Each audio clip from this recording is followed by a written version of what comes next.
Hey everybody, Clay Archer, CEO, DPC Technology, and I've got an awesome one today. Today we're going to cover the long-awaited Enterprise NAS from Ubiquiti. If I had a dime for every time over the last 24 months somebody's asked me about ZFS or iSCSI or a single point of failure on a Ubiquiti NAS, I would be a rich man. And I'm super stoked today to let you know that they were listening, and the ENAS includes all three of these long-awaited items. So we're going to jump into it real quick. I'm going to review the good, the bad, and the ugly. We're going to take a look at the physical device. We're going to go over the specs. We're going to go through the software a bit. Then we're going to talk about the different use cases and decide whether this unit is right for you. As you may know, DPC Technology is a managed service provider in the Southeast United States, and we currently use NASs in the data center for both ours and our clients' data and for backup targets. So I was super excited when we got our hands on these because we are going to deploy these in the data center for DPC Technology. So let's jump in real quick. For these enterprise videos, I'm not going to spend as much time on unboxings. So in the typical nice UniFi box, you'll find a pair of rack rails and mounting hardware and the two power cables for the included power supplies. So let's jump into the device itself. On the front, you'll see a status LED. You'll see some vents. You'll see a recess to reset button and a bezel port. Side note, I tested all the different bezels. I've got an old G1 bezel. I've got the newer Enterprise bezel, and I've got the new bezel that doesn't have the display on the front of it. And all three of those worked with this unit. You'll find 16 drive bays, and those are the new updated drive bays. And those are 3.5-inch drive bays. And of course, you could put a 2.5-inch drive in there as well. And on the back, you'll find 5 fans, and those are controllable in the software like most things have been lately. So you can turn those fans up and down or leave them on auto as you see necessary. And from left to right, we have a console port. We have a 10 gigabit RG45 port. We have two 25 gigabit SFP28 ports. Awesome. We have two SFF8644 expansion ports. So there will be future expansion bays you can use with this. We have two M.2 NVMe bays. Those use the typical sleds. You can buy those sleds separately, or you can buy storage directly from UniFi and they come with the sleds. And the other big headline features, we have two hot swappable PSUs on the back. These are the 550 watt units, just like the EF Core video I did a few weeks ago. You could go to store.ui.com and buy an extra power supply and have that on hand as a cold spare in case one of the units in your power supply dies. It would automatically roll over to the other one, and you could replace the broken unit with your cold spare. It's really nice that a bunch of these units use the same hot swappable power supplies, and you can go to store.ui.com and see which units use which power supplies. So really quickly, let me jump into the specs that all of you have been waiting for.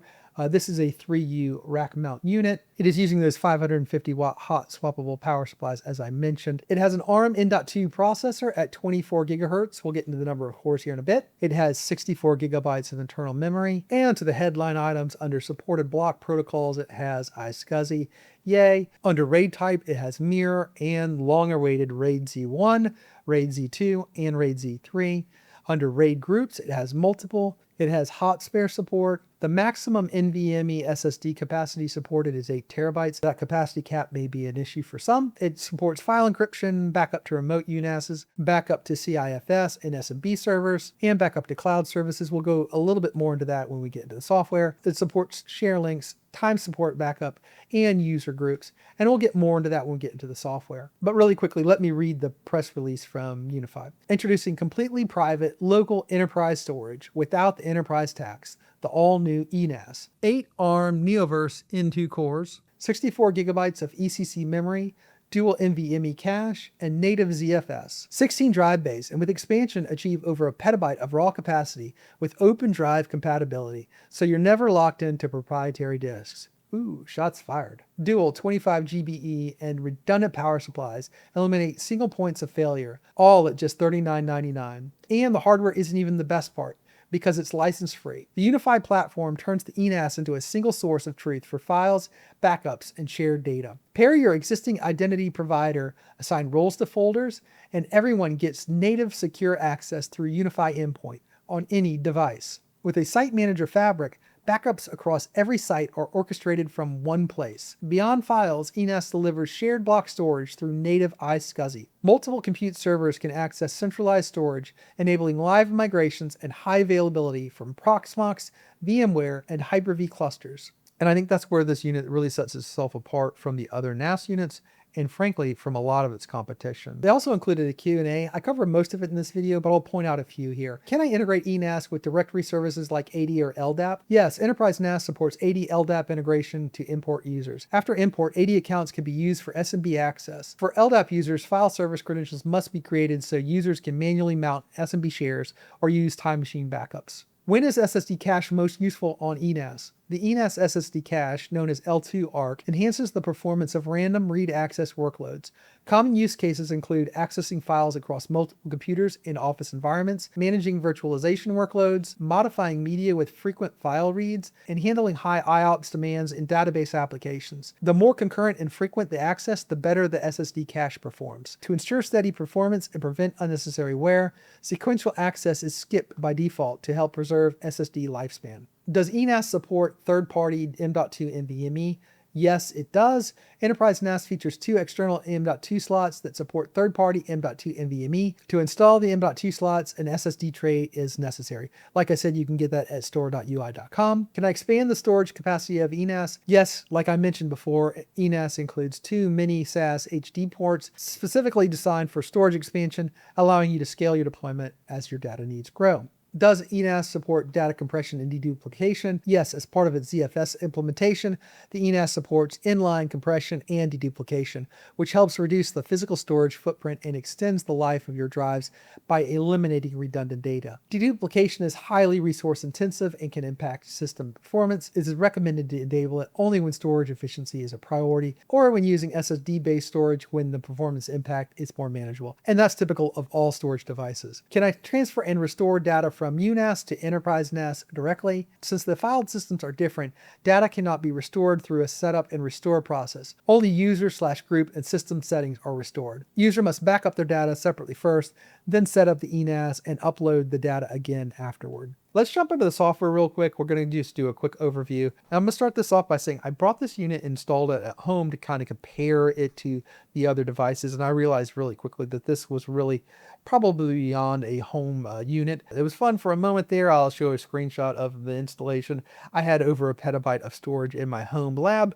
But quickly I realized that this unit is probably beyond what a home lab would need. And honestly, for a home lab, I think one of the other units may be a better fit for you. But where I'd feel like this unit really does shine is where its SMB and enterprise fit. So let's jump into it in that kind of frame. Really quickly, I'm going to go in here and I'm going to set up a storage pool really quickly. I'm going to go into settings here and under storage pools. You can see I've got one ZFS pool already set up. I think this really is the main feature that most people are looking for. So I've got several different configurations I can use, and it walks you through the same as it did in the other NASs at the top, the way that you would set them up and the different options that you have. So it's really nice. So I'm not going to read through every one of these here. You could kind of pause it and make your own decisions. But I'm assuming if you are in the market for this type of NAS, you already understand what RAID Z1, Z2, and Z3 are. And if you needed to know more, you could click learn more here and it will bring you to an article that describes everything you need to know about that type of RAID and what that RAID group would do. So anyways, I'm not going to dive down into this, or otherwise this could be a 45-minute video, but I'm going to go in here and create another storage pool. So you can see here, I've already got a storage pool set up. It has 8 drives and it is set up in a RAID Z2. And I have one of my 2 M.2 SSDs assigned to that group. So let's create another group with these. And really quickly, if I did want to assign it one of these extra drives as a hot spare, obviously because it's just up here and prompting me, I can click assign as a hot spare and it will just automatically sign that as a global hot spare to that group. Really quick, really easy. You saw how quickly I did that. It was just a click of the button. I'm going to remove that as a global hot spare there. And I am going to go up here and I'm going to create another storage pool. And I'm going to use these last 4 drives. I'm going to do another RAID Z2. What RAID Z2 is going to use 2 drives as fail. So you can fail 2 drives. So with 2 drives, I'm only going to get 56 of the 112 terabytes that are available there. So I'm going to go ahead and click that one, click that one, click that one, click that one. I've got capacity of 56 drives. I got 2 protected hard drives and I'm going to click create and it's going to ask me to format and proceed, and it's going to go ahead and format those drives. Those are new drives, and it's going to format them, and it's going to create a pool there for me. And once that pool is created, you saw how quick that was. I can then go down here into find this other SSD, and I'm going to assign it to that storage pool, and I'm going to assign it to storage pool 2. And I've used this SSD in another UniFi NAS, so it's asking me if I want to format the drive. I'm going to go ahead and do that. And it's going to make me wait 10 seconds to make sure I'm not being an idiot. And I'm going to assign it to storage pool 2. And I'm going to click save. And it's going to ask me to format it again because it's the format in that pool. And bada boom, bada bing, it is done. It's as simple as that. I got 2 ZFS RAID partitions going there.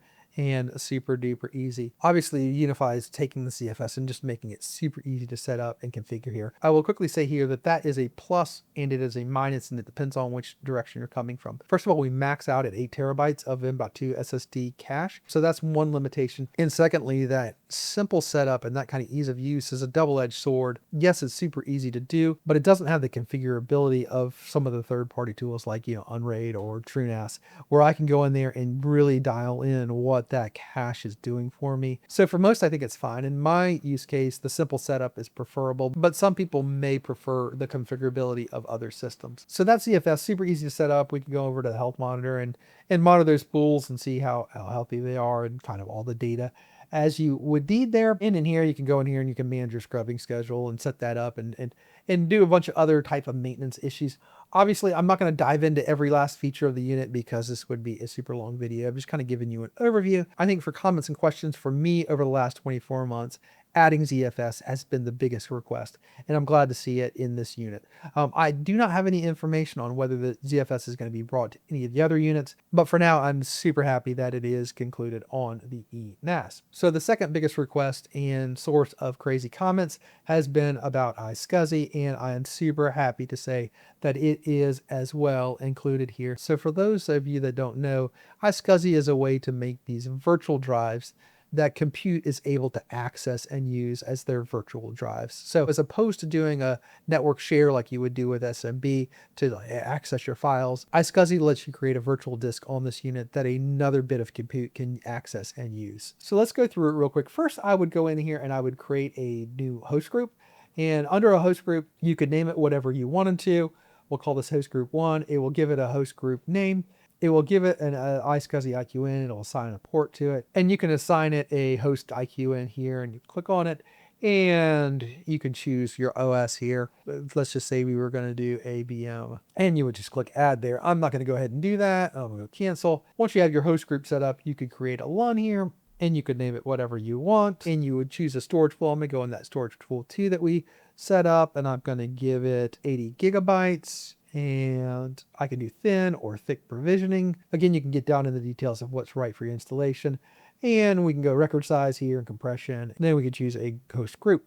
And I'm going to go create. And really quickly, I've got that LUN set up. Super easy. Obviously, if you're here at this level, you already understand what you need here. And I'm not going to get too down into the weeds. The last thing I want to cover here is the backup stuff here. You can go onto offsite backup and create a backup. You can select which data you would like to back up. You can select it. And you can select if you're going to overwrite or not overwrite. And if you have a remote NAS, you can choose that remote NAS there. You can go to an SMB server. And for the cloud services, you have Google Drive, Dropbox, Wasabi, OneDrive, Amazon S3, and Backblaze B2. And you just click on link account to link those accounts. Also, you can have local backup where you can back up this device, or you can back up from another device to this device. And we have local backup here where we can back up this console or back up another console to this console. Another nice feature is this protected cloud backup where we can back up our Microsoft 365 accounts to the ENAS. It's a really nice feature for those of us that use M365. We can back up that directly to our ENAS. Super nice. So those are the main things to cover. Obviously, UniFi Endpoint, if you haven't been using that, is another huge feature of this. It really makes it easy to manage who has access to what. Obviously, Site Manager as well to be able to run these things in the fabrics and manage multiple of these devices really easily has really been a game changer for us from a management perspective. Also, obviously it's very easy for somebody to come into their data and share their data with people inside and outside the organization and for you to be able to manage that usage. So those are the main features. I think everybody's going to be super happy about that. For testing on this, I did not do a ton of testing. Like I said, I was running this at my house for some time. This unit is very fast. You can see I had it there next to my HL15. And it is running at comparable speeds to the HL15. I don't think that that's its direct competitor.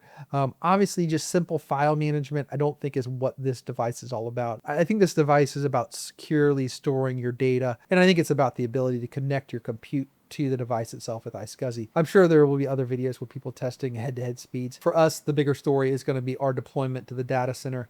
You may have seen my EF Core video a few weeks ago. This device is going into that install. In that video, I did a network diagram of our deployment, and there was a couple of NASs there.